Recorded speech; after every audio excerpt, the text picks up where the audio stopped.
ეკონომიკური ფორუმის მე-17 დისკუსია გაიმართა, რომლის თემა რეგიონული პოლიტიკა და ეკონომიკური ზრდა, ხელისუფლების როლი იყო. 2025 წლის ეკონომიკური ფორუმის დისკუსიათა სერია პარლამენტის თავმჯდომარემ გახსნა.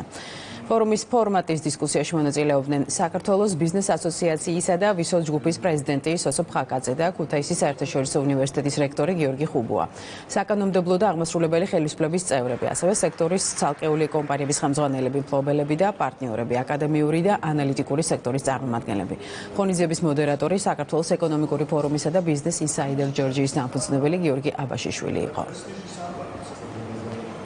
ხაზი გავუსვი, რომ ეკონომიკური განვითარება არის ჩვენი წარმოდგენით არის ეროვნული ინტერესის დონის საკითხი. მთელი ყურადღება, რა თქმა უნდა, მიკრობილია იმისთვის, რომ ბიზნესს ჰქონდეს შესაძლებლობა დოვლათის შექმნისა და კეთილდღეობის მშვიდობის პოლიტიკა, რომელსაც საქართველოს ხელისუფლება ეწევა, განსაკუთრებით ბოლო 3 წლის განმავლობაში არსებულ გამოწვევების ფონზე, გვაძლევს შესაძლებლობას, რომ ჰქონდეს ეკონომიკური ზრდის ყველაზე მაღალი ტემპი კონტინენტზე და ზუსტად ამ პოლიტიკის გაგრძელებით და ეკონომიკური თავისუფლების გარემოს უზრუნველყოფით დარწმუნებული ვართ, რომ მომავალშიც ამ შედეგით ვიქნებით წარმოდგენილი. საუბარი შეეხებოდა სწორედ ხელისუფლების, ბიზნესის და განათლების სექტორის თანამშრომლობას, იმ გამოწვევებს და იმ შესაძლებლობებს, რომელიც აქ ჩვენ გვაქვს.